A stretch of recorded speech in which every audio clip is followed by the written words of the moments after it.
The faculty, staff, and students of St. Bonaventure University present Sunrise, a new era for media and politics, a podcast focused on today's dynamic political landscape. Welcome to Sunrise, a podcast series on the changing dynamics of media and politics. My name is Rich Lee. I'm a professor in the Jen Doley School of Communication. I'm also executive director of the Jen Doley Institute. And with me today to kind of unpack this complex topic are Dr. Phil Payne, chair of the history department here at St. Bonaventure, Holden Turek, a political science student. I'm so used to saying professors, I was going to promote you there. And maybe it's a promotion, maybe not. And Aaron Schimmel, the dean of the Jen Doley School. Dean is definitely a demotion.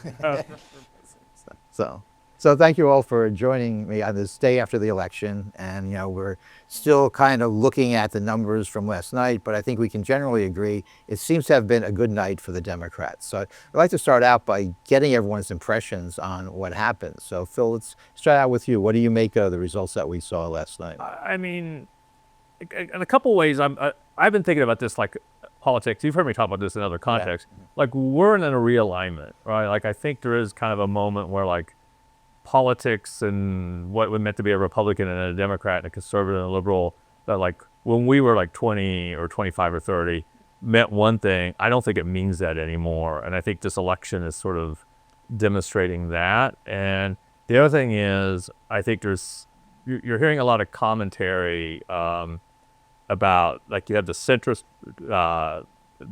winning on the gubernatorial level, but Mamdani winning in the city. But I think there's always been like a difference. Like there's always been this element of going way back of mayors being the people, because of the type of work they do, the ones that sort of experiment with policy that has a really direct impact on people's lives.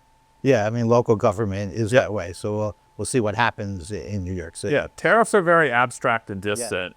Yeah. Whether or not the bus is on time, that matters. Yeah, I remember from working in a mayor's office, people don't think twice about walking into town hall and voicing their opinion, looking for people, yet they wouldn't do that in a governor's office or congressional office. So, that's true. Holden, your thoughts. I know you've been following the election pretty closely. Yeah, I think it really shows the power of social media and how it has today. I think, especially at least my generation, we've grown kind of numb to the average headline, which is X candidate is evil, X candidate did this evil thing, X candidate is going after you. And social media is a lot more personable. It's a lot more individual, case-to-case basis.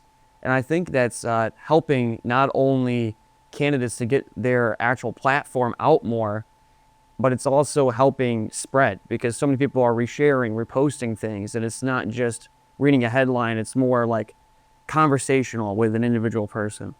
Yeah, social media can also be kind of nasty. Did you observe any of that during the...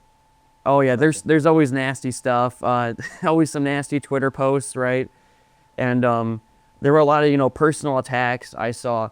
I think especially with Cuomo was doing some nasty attacks to Mamdani. Not only during the debate, but also on social media, Okay. And Aaron, I probably have the toughest question for you. Like we saw what happened, we see how things are changing.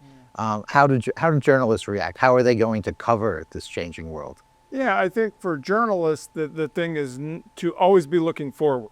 So I think there's a tendency to stop and try to look back a lot and figure out, okay, well, this is what happened here, so then we're going to apply whatever happened in the last election to the next election, versus looking at what is really going to be the issues, what's going to be the technologies, how is the public going to interact with the candidates in 2026, 2028, versus how it went in 2025. There are lessons, though, of course, from this, particularly how a relatively obscure candidate can all of a sudden become mayor of New York City. As Holden was talking about, using social media, engaging in different ways. But I think we also see there is definitely an appetite for new and different candidates, and not, there's certainly in the, Democratic Party, certainly an age divide.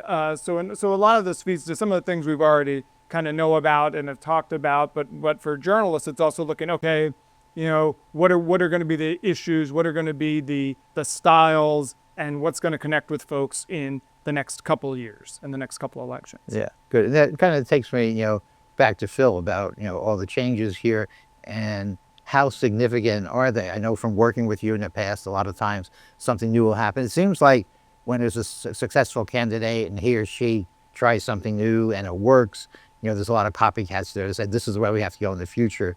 But you can add some historical context about when new tactics have been implemented, and this is not the first time something like this has happened. I think I think that happens a lot. I think that happens continuously. Like you see this over and over again with political parties adapting to how they kind of reach people. Like you see this with like late 19th century, the Front Porch Campaign, which were essentially media events because now all of a sudden they had a media ecosystem they could essentially reach the entire nation by keeping a candidate in one spot.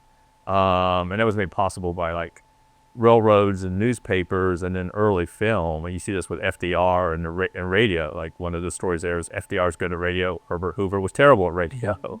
So yeah, this happens over and over again. And I also think too, like we talk about journalists and like looking for the next one. Like I notice that a lot with like punditry. They're like, oh, we saw, and I think particularly punditry of a certain age, they're like stuck in like late 90s and early 2000s, and you could kind of like, no, if you want to do that, like you need to go further back. Like go back and look at, some of the mayors of the early 20th century, like talking about gas and water socialism and some of this is, in some ways, is a very similar vibe to Mamdani saying, we're going to improve light in the city by making things like access to clean water and sewer systems that work, which are incredibly not sexy. But if your city's overrun with disease and you don't have clean water, that's an important thing. Yeah. Yeah, it goes back to, local government, local news. Okay. Aaron, one of the developments in journalism is kind of like, not the demise, but the cutback of local news as, more and more big media conglomerates buy more and more news entities. We're not seeing as much local news. I mean, do you see that coming back, or how do you see the, decline of local news affecting local elections? Well, I think to Holden's point, the candidates have so many more ways to get their messages out now. And so they can bypass the media in a lot of ways. And that's, while that may be advantageous for the candidate, and certainly there is an element, as a, voter where you want to hear, directly from the candidate. But it's also important, and we saw this with Katie Porter, who's running for governor of California, having a really contentious interview and being very uncomfortable. Like, why is this reporter asking me tough questions? Well, that's the reporter's job. But that's also, it's not because the reporter's doing it for, in that case, her own interest. She's doing it for the public interest, right? Is that here are important issues for the public to know and understand about, in this case, the governor's race in California. But so having that process and doing those interviews and having local journalists, particularly local journalists, because there's always going to be coverage of the national candidates and the national issues. But the real concern, to your point, is local news. And we've been talking about mayor's race, and there's mayor's race here in Olean and those sorts of things that I think that's really where you really need journalists, and where it is concerning to a lot of folks if there's not journalists doing that kind of accountability reporting and pressing candidates for their stance on the issues. Not just can you make a clever video on social media, but really what is your plan for this, and does it line up with the needs of voters? Is it is there a reality check to it? What have they said in the past? I mean, all these things that is the work that journalists do is really crucial, and really crucial in communities that are don't have a lot of journalists in them. And I think unfortunately we continue to see consolidation among media companies that's just going to exacerbate the problem. And that doesn't even get into some of the concerns with like television ownership and the FCC and pressures from the federal government that could force broadcasters to be more cautious in their reporting and what they cover. And so I think that's also, going to be a concern. On the flip side too, because candidates are able to get their own messages out through social platforms, they may be doing less advertising on television. And for local news, that and local TV stations, that advertising revenue is huge. And so it may not be, and I think a lot of folks would see that advertising being not as successful in terms of reaching voters, but yet for local news organizations, this paradox is you need that revenue from candidates to really help you achieve your business goals. Yeah, I remember my very first job at a weekly in New Jersey. After Election Day, we all got bonuses because there was so much revenue coming in for that. And as you said, candidates now can get their message out directly. They can bypass the media, which is not a good thing. They're not going through that scrutiny that, what journalists do, holding people accountable. So let me switch to Holden for a second, because we're framing this race kind of as old style versus new style. Andrew Cuomo was a retail politician. He went to, fairs, festivals, talked with, the powerful people in the organization.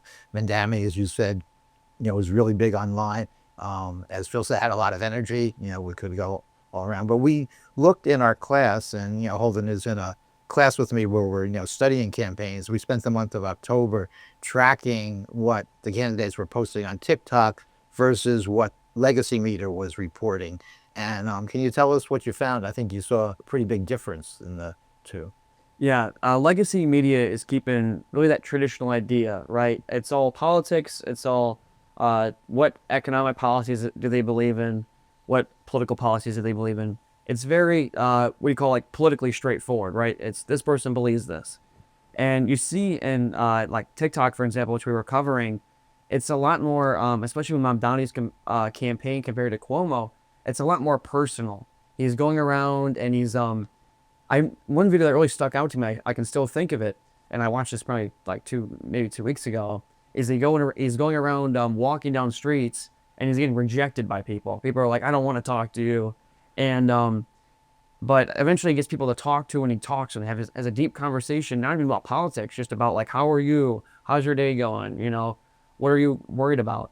And I think through social media, through those personal means, you can get a lot of that more personal connection, especially, it's just me on my phone scrolling. I feel a lot more connected to that person. When in a media platform, for example, it just feels like I'm reading a book, like I'm reading a documentary, right? I'm just learning.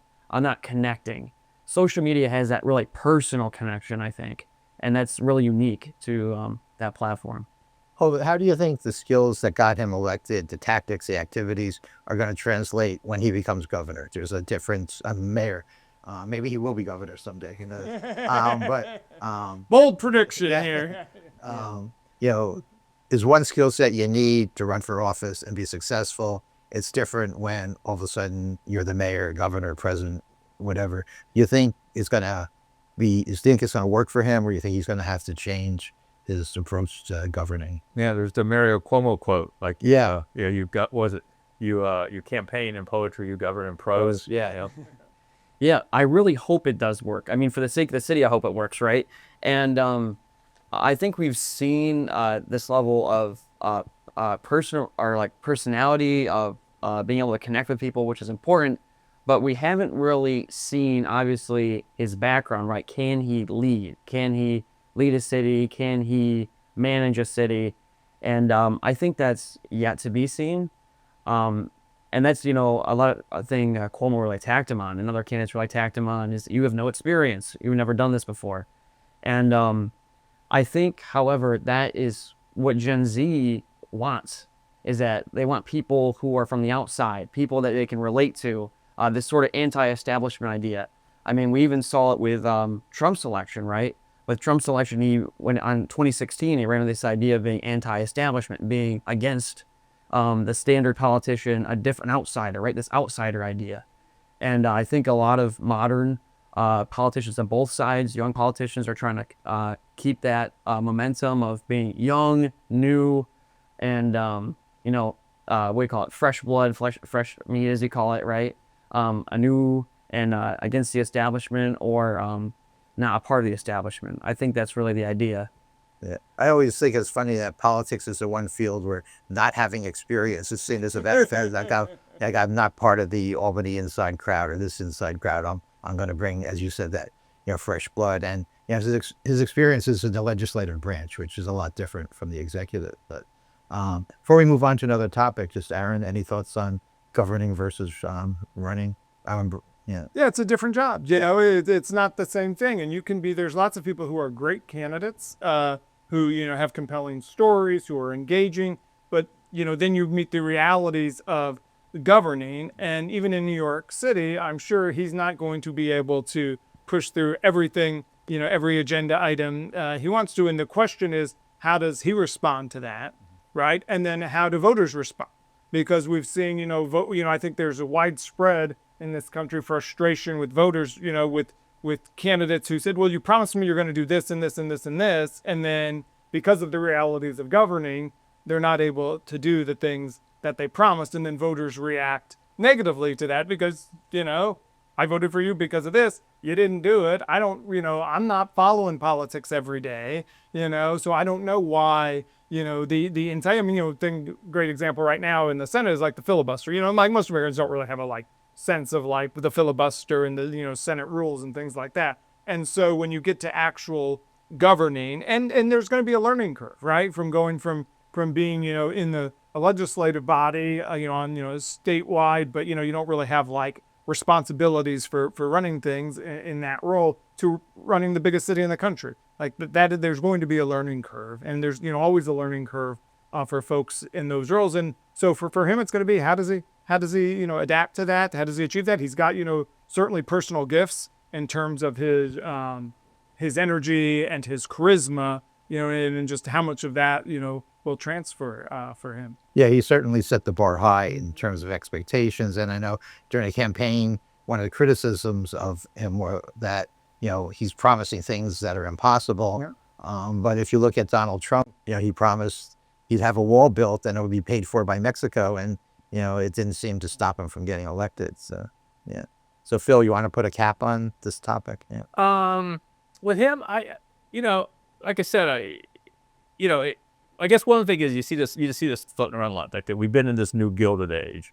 I guess the question is that we're now turning to a new progressive period, progressive age, and we're going to start seeing, like I said earlier, if he's successful, and we start seeing these ideas, which in some level I think is this is interesting to me because we talk about his ideas being big and bold, but I think in a bigger context are kind of not. And this is what I mean by that. The city universities of New York used to be free. They didn't charge tuition. And so we've had other periods of time when his proposals would have been very I'm making the buses cheaper and they're going to run on time. The grocery store one, which is to me sort of I have no idea how that works. I don't understand retail in New York City, but it seems like maybe what he's proposing, I don't know if he gets them through, but taxing the wealthy, whatever percentage is, if you compare that to say the New Deal and rural electrification, it's not so I think maybe this is he gets that room for experimentation, and maybe he doesn't build 5 grocery stores, but maybe something else comes out of it. So okay, thanks. Great conversation. I'm sure we could spend another hour or so talking about New York City mayor, but there were some other elections last night, and 2 of them, New Jersey and Virginia, had their governor's elections off years. So there's always a lot of focus on them. People like to read into them. In New Jersey, my home state, Mikey Sherrill won, the Democrat won. For a while, it was looking like it was going to be close, but she won by a pretty comfortable margin. The Democratic candidate in Virginia won also, but I think of more significance in Virginia was Jay Jones, the Attorney General candidate, was hit with some, pretty tough issues, that he created himself by, making some, threatening comments, which were caught on text. His opponents tried to make a big issue of that. With Mikey Sherrill, she had gone to the Naval Academy, and apparently she was involved to some degree in a cheating scandal. And again, her opponent tried to make an issue of that, but it seemed to bounce off both of them. They both won, by wide margins. And I'm wondering, have we gotten to the point where we're immune to candidates' personal flaws and just looking at what they run? Holden, do you want to start that? Because I know we've been looking at some personal issues. I introduced our class to Gary Hart, who was a new person for all of them. But.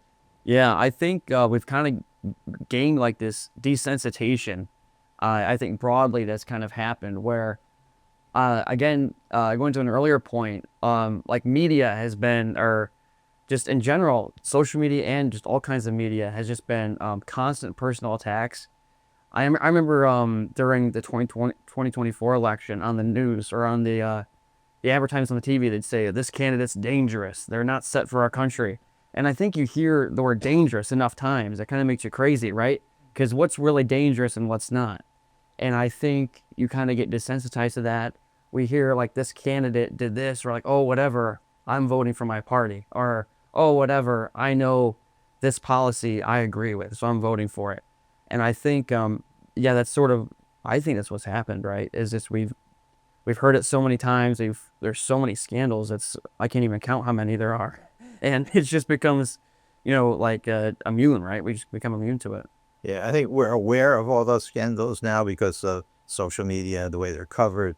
But Phil, I'm sure there were, folks who in elected office years and years ago who, were not the greatest persons. But I don't see that matters. That's sort of.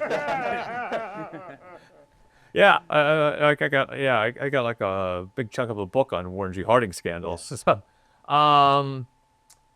Yeah, I mean, like these things used to derail things. Like it was like Ronald Reagan was the first president who had been divorced, and he had been divorced and remarried a long time ago. He sort of got a pass on it because he was in this long-standing second marriage.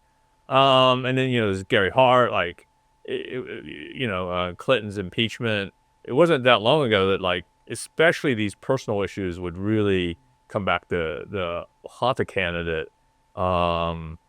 In a way that it just doesn't seem to be happening now.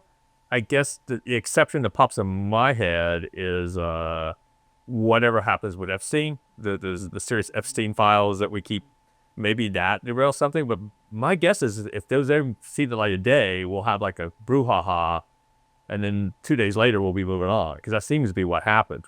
Our attention span doesn't seem to last more than a couple of days. One words, and many people, when we talk about this a lot, right, being in information silos, right? So you're only hearing based on who you follow on social media, or what cable news channel you watch, or what where you get your information. You're just getting that information, so you may not even be that aware of a scandal because it's not being talked about in your circles. And then you combine that with the polarization that we have. I think the Jay Jones race, the Attorney General race in Virginia, is really interesting because he's going to win by like 7 points. Like it's not even going to end up being that close in the end, which I think that's surprising. But I think obviously there were pretty long coattails from Spanberger, but you see that people are just so divided that I think it takes a lot if you are a partisan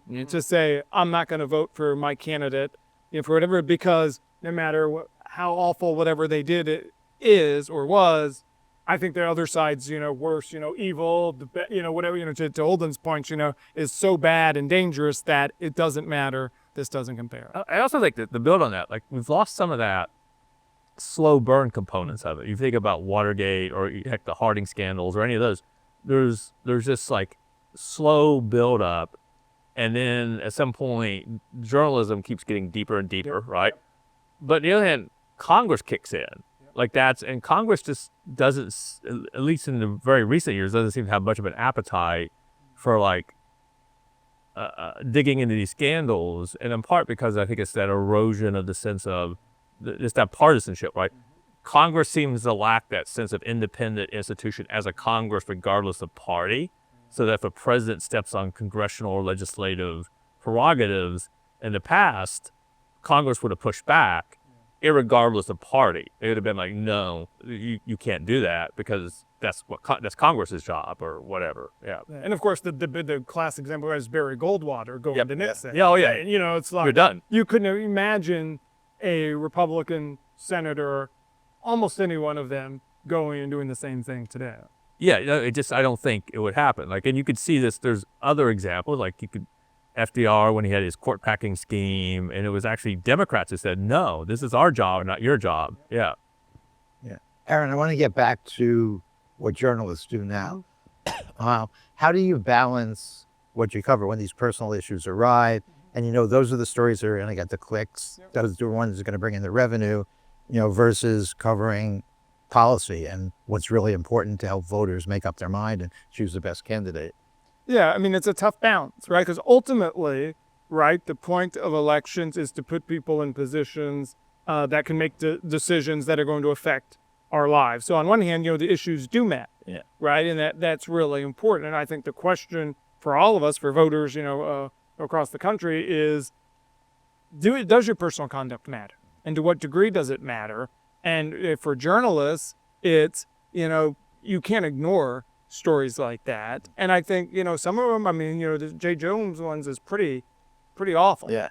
And that is a story. But if voters are saying that kind of conduct, or not that specific, but any kind of personal conduct is really not disqualifying, then you're kind of left to focus, on the issues. And I think maybe the bigger challenge is getting out of just focused on polls. And, what does a poll say versus actually what do actual voters say, doing interviews, being on the ground in places. And that's where, to the earlier point, where erosion of local news really hurts. That because you don't have as many journalists out having conversations in communities, talking with people about what's important and is going to affect their lives. Okay, thank you. Thank you all. We're nearing the end of our time now, and I wanted to wrap up by talking about the title of the series. It's called Sunrise, and a lot of people are probably wondering, why is it called Sunrise? And the idea was sunrise is a new day. I think we're in a new era of media and politics. Sunrise also doesn't necessarily mean it's going to be a